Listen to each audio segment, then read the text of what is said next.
I would appreciate your understanding if my mind was blank. Okay. So, I'm Maisa. I'm a PhD student in Ben-Gurion University. I am doing my research on urban codes in Palestinian towns in Israel under the supervision of Professor Alfasi. Today I'll be presenting the co-evolution of the spatial norms and of social norms and spatial patterns in Palestinian towns in Israel. This Palestinian Arab towns in general in the Middle East have been analyzed previously and documented by Ben-Gurion. However, this state study case is unique because of the change of the political reality in the last 7 decades. So the establishment of the State of Israel changed the political reality, the economic system, the social and cultural norms of this society, and therefore also changed the spatial development of these towns. We're talking about the ethnic minority, which mainly lives in separate ethnic villages, in their own villages, in the north and center of Israel. And like any other part of the Arab, Muslim, Middle Eastern nations, we're talking about a traditional patriarchal community based on strong communal life, clan, power relation regimes, and so on. And the living under the new modern Western Jewish state have changed these things, along with planning policies discriminating these towns, restricting their development, the military regime in the first 2 decades, which limited the mobility of the citizens, affected the spatial development of these towns. Now, what is nice to see, and it was easier for me to do this research, is that we've analyzed all 77 Palestinian towns in Israel, and we saw that they have timeline spatial expression, which means that if the core ring is the original town that developed until around the establishment of the State of Israel, after the 50s, when all the empty plots were already built on, the citizens built on around the outskirts of the core, around the core, until the late 90s. And by the year of 2000, the Ministry of Interiors, for the first time, decided to intervene in the inner spatial development of Palestinian towns, and therefore a new ring was built after the year 2000. So we can see each time period given an expression in the spatial development. And so each ring represents a timeline which is expressed by the social and different economic systems that existed at that period. So if in the core ring, before the establishment of the state, we're talking about a community who's mainly agriculture, based on clan relations. The land ownership was shared between the clan. There was no formal division between the lands. However, each clan knew where their land ended and other started. And the planning system was agreement between the clans. So it was bottom-up planning. The way it was self-building method. So each clan built their own complexes on private-owned lands. And we can see that the type of employment which is agriculture also created the land use development in the town. Originally, the open space was centered in the middle. It was a shared space maintained and supervised by the clan. And surrounding it were the residential areas. They were divided according to each clan as segments coming out from the core out, and each clan had their own also private-owned agricultural lands on the outskirts of the town. Now we can see that as part of Ben-Gurion's code that he analyzed were the building dynamics, which was each clan built their own houses according to the resources they had. So if they had one plot, they would divide it according to the number of sons, and each generation would get the remaining plots. Also, the communal life was expressed in the dynamics between open and closed spaces. So houses were built back to back around a shared courtyard between the extended family. And also the importance of privacy of women, privacy of each family was reflected in the street hierarchy network. And you can see that the more you go up the hierarchy, the more public it gets, the more visual accessibility it has, from the inner yard between the houses until the inner streets between the neighborhoods, until the main streets, and so on.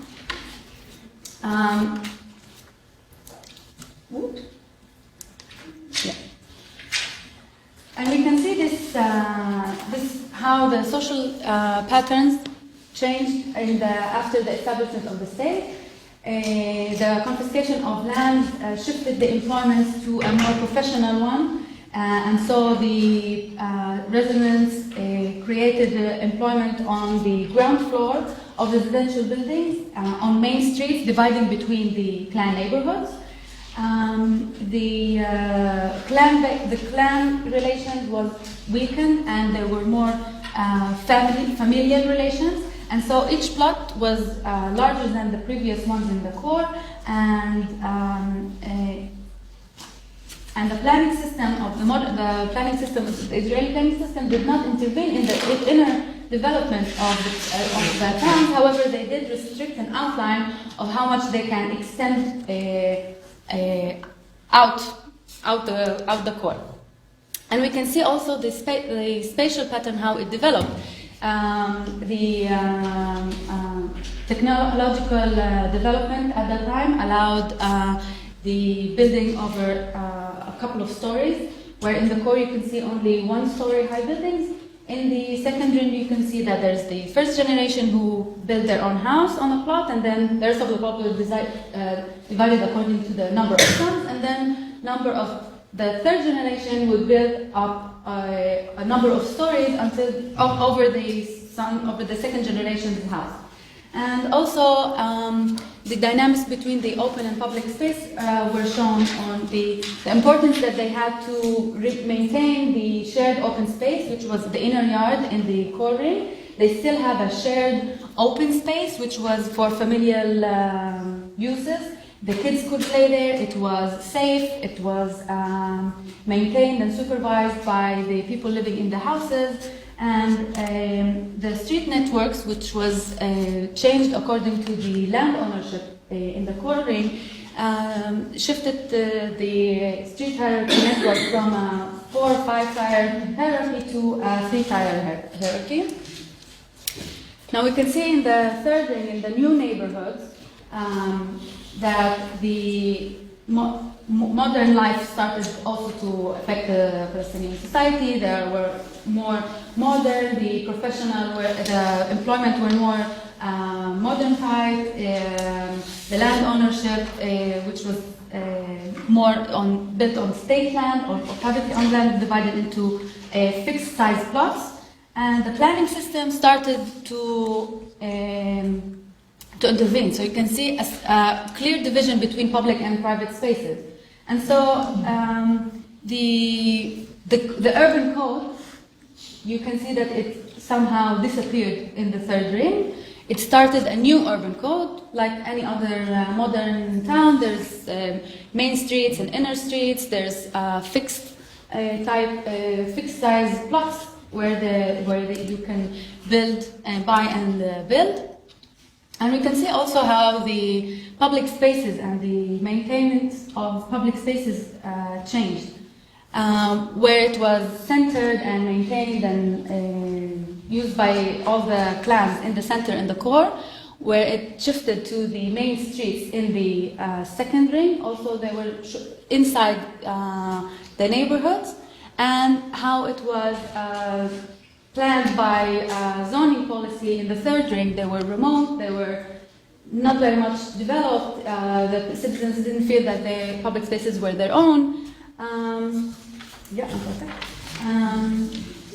And so what we can see here is that the difference between each ring, you can see that there's clan neighborhoods in the core, there were more familial neighborhoods in the second ring, and there were mixed neighborhoods in the third ring. There's also a generational gap, because the older generation, because they had the strong communal life is so important to them, they would not leave the core. And the second generation, since they could not afford to live in the core, they would build in the second core, and then new generations would have to buy plots and live in the third ring. In addition, there's an economic gap between the rings, and so if the core ring had, the infrastructure were not accommodated to the new modern life, there was very narrow streets, there was no open spaces and places to park. In the second ring, it was a little bit more accommodated to the area, to the period where cars were started to come in towns. However, in the third ring, the infrastructure is wider, is more developed. But also, we can see that the main thing that shifted this code is the interference of the planning policy, of the modern planning policy in this self-organizing system. Because the system was self-built on privately owned lands, and the communication, the data between the tenants were done from a bottom up, the new system changed the perception of land to a social value, to a real estate value. And so people started building borders around their houses, and started fighting over each 10 centimeters between their lands, and where in the first ring and second ring, you can go from your house to the supermarket across the street, crossing neighborhoods' plots, and here you'd have to go out to the streets and walk differently. So this planning policy changed the mobility and the spatial dynamics of the residents, and also it changed the planning manner, where each person had to get the agreement of the neighbors. Now they only had to get the permit of the authority. So this also changed the relations between the residents. And here we can see this figure basically summarizes how the development of the social norms, going from before the period of the establishment of the state until the second period until the 90s, and then after the year 2000, and how it had spatial expression from the core to the second ring to the third ring. You can see that the houses were shifted from back-to-back houses to familial complexes to private villas on one plot, or high residential buildings. Yeah, the rest of them are. Yeah, so that's it. Thank you. Thank you.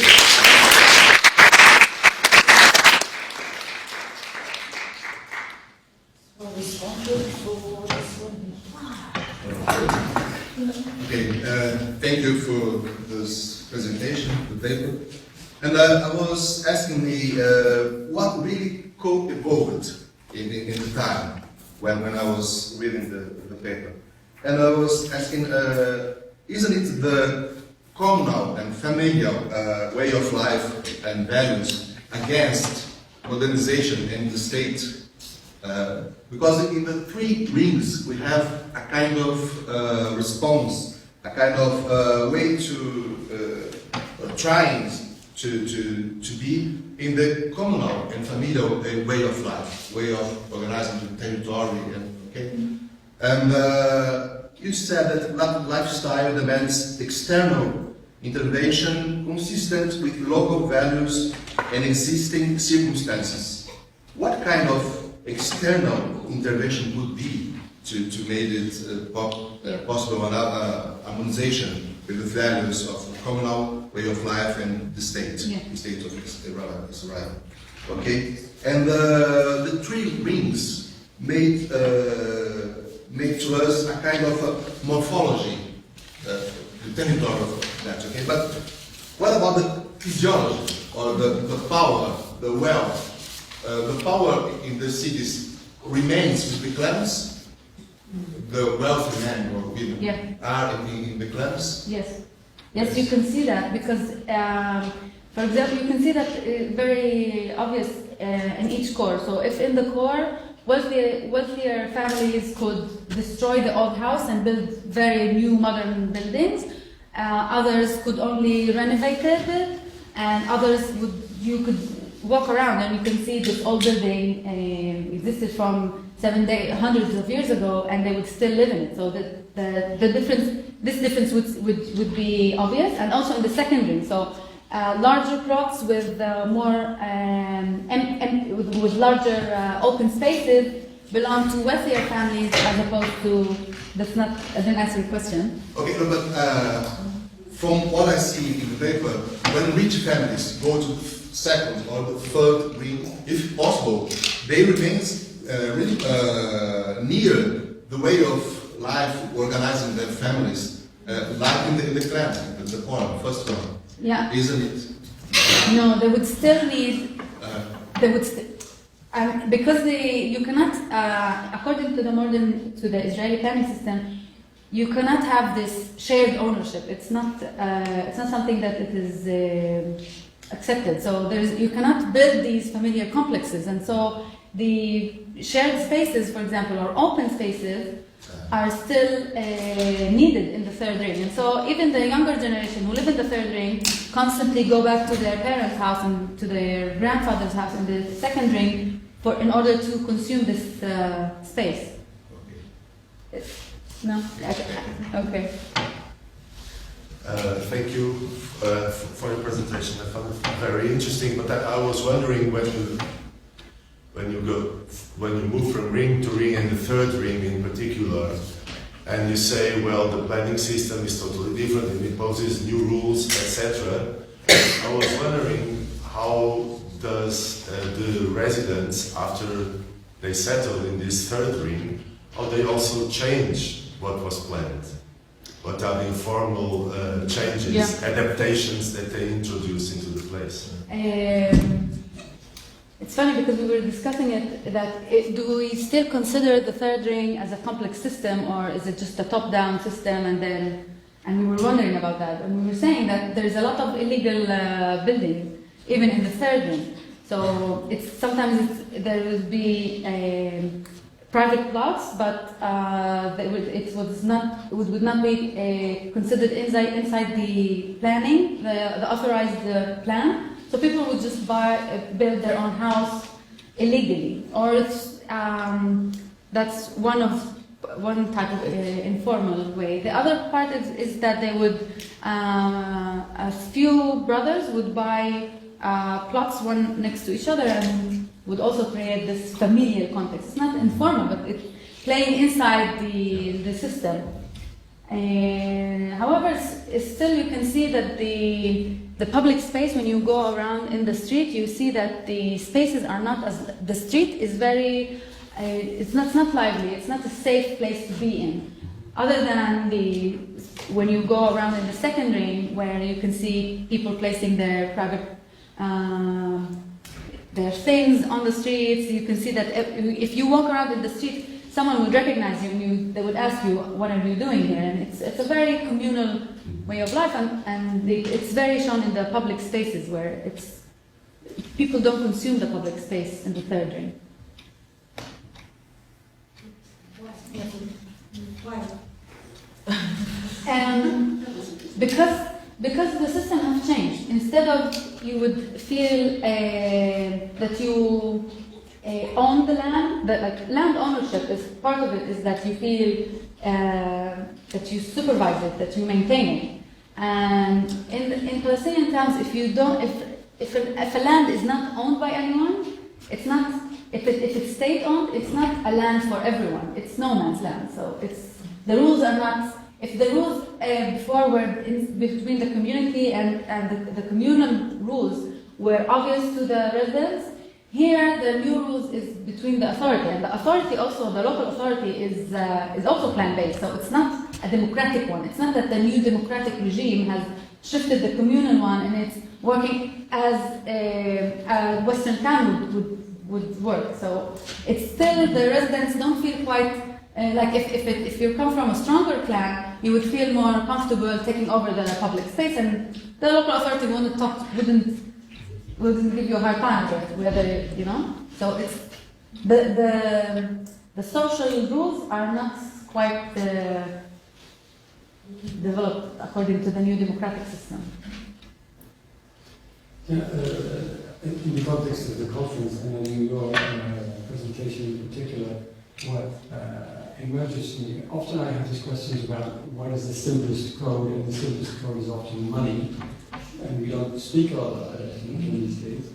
But in this case, it is that I see a sort of communicating vessels where in history it starts with clan needs, which are then maybe self-sufficient. They have a system in which everything is taken care of, food, roof, shelter, community, etc.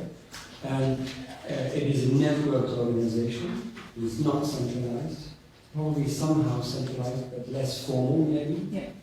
And then as we go through history, it is becoming more and more formalized and structured and centralized, and more monetized. So this is something that I don't know if that seems reasonable in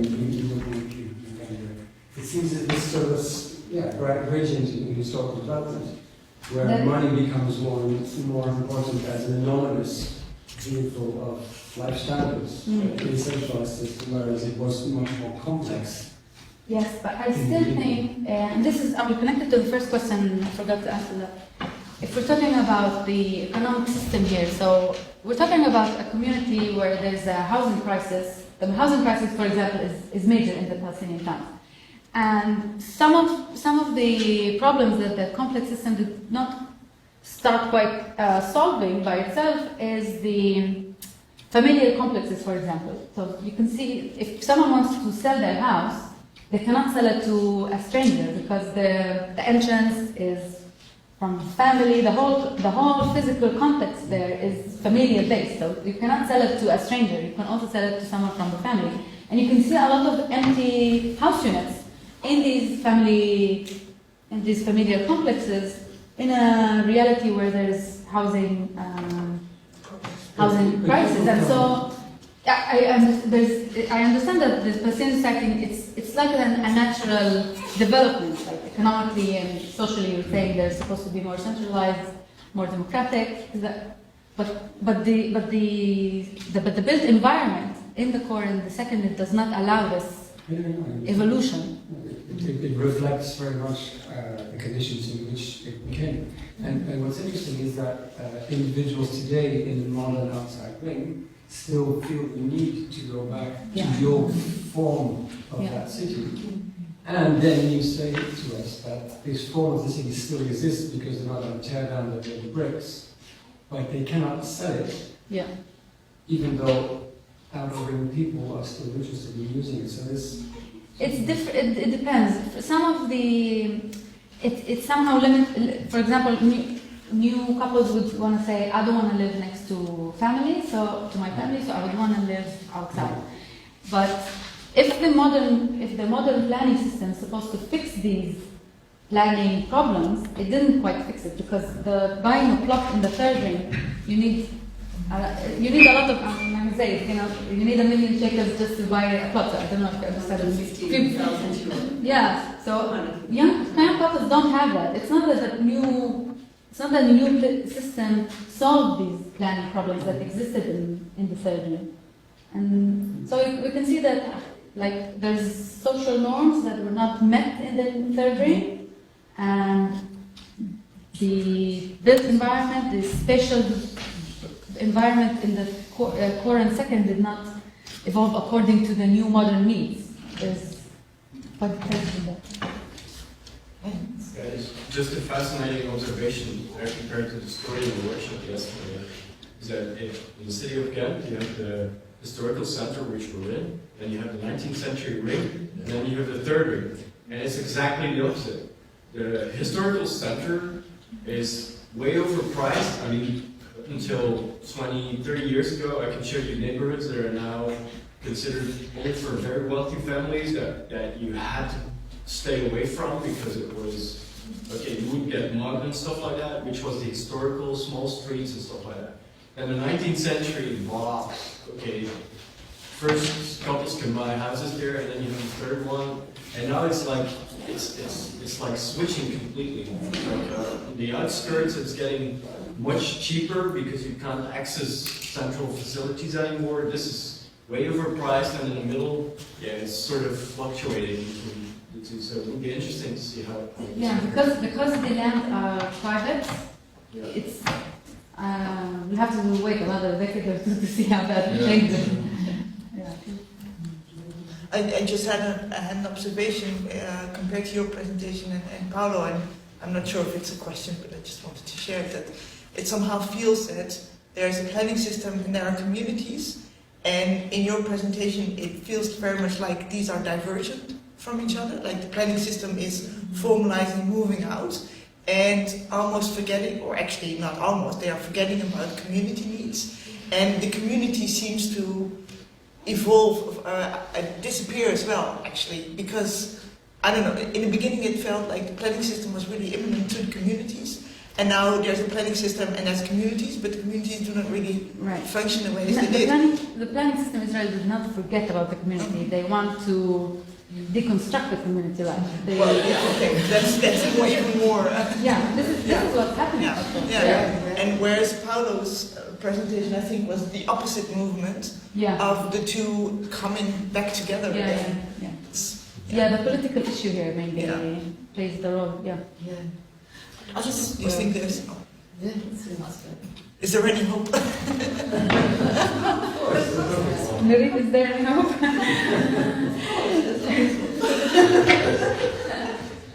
I think that I like what you told about the middle ring. That actually people are taking up, like in an informal way. They are again organizing their community needs again, just like by putting things on the street and organizing informally.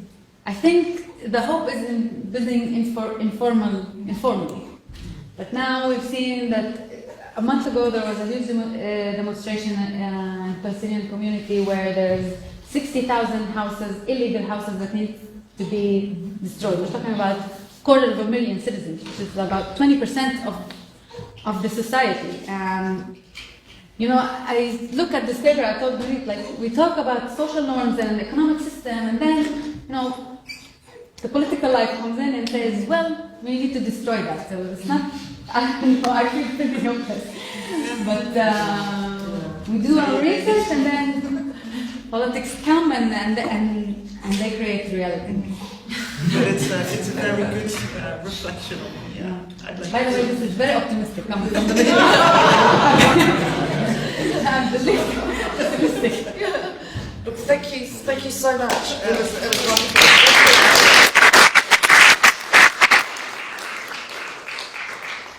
Do you want to? Yeah, great. What is it? Yeah.